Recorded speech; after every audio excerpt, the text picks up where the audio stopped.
প্ৰথম কথা হ'ল যে কোনো ৰাজনৈতিক দলেই বেয়া নহয়। দলসমূহ পৰিচালনা কৰা ব্যক্তিসকল বেয়া হ'ব পাৰে, সি ৰাজনৈতিক হোক সি অৰাজনৈতিক দলেই হোক। এতিয়া কথা হ'ল যে ৰেজাউল কৰিম চৰকাৰ কোন হয়?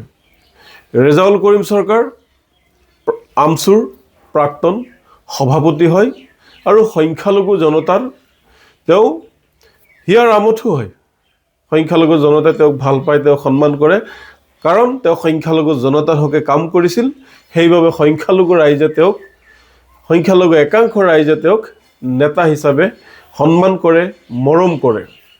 নিজৰ বহু সময় ৰেজাউল কৰিম ডাঙৰীয়াই নিজৰ জাতিৰ স্বাৰ্থত, ন্যায়ৰ স্বাৰ্থত, অসমৰ উন্নয়নৰ স্বাৰ্থত, সংখ্যালঘুৰ ৰাইজৰ স্বাৰ্থত তেওঁ নিজৰ জীৱন আৰু যৌৱন শেষ কৰি দিনে নিশাই তেওঁ অহৰহ চেষ্টাৰে কাম কৰি আহিছে।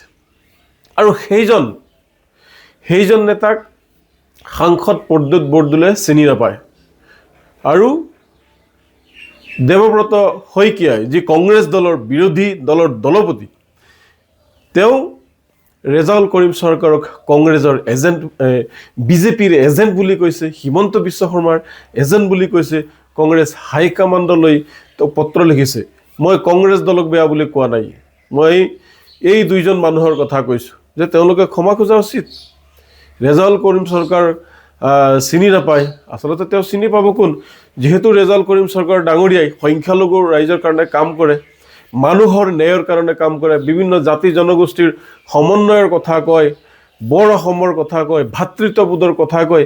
সেইজন ৰেজাউল কৰিম চৰকাৰক প্ৰদ্যুৎ বৰদলৈয়েনো ক'ত চিনি পাব? চিনি নাপায় নহয়।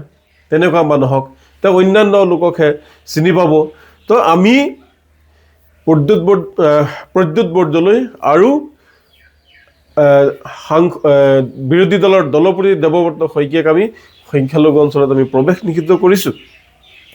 সাংসদ প্ৰদ্যুৎ বৰদলৈয়ে জনা উচিত যে তেওঁ সংখ্যালঘুৰ ভোটেৰেহে সাংসদ হৈছে।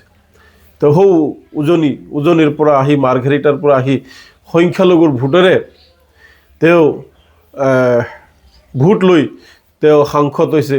আৰু তেনেকুৱা নেতাক চিনি নাপাব পাৰে, কিন্তু এইটো সময়ত তেওঁ চিনি নোপোৱাৰ কথাটো এটা ইটেকিং কৰা বুলি আমাৰ এটা ধাৰণা হৈছে।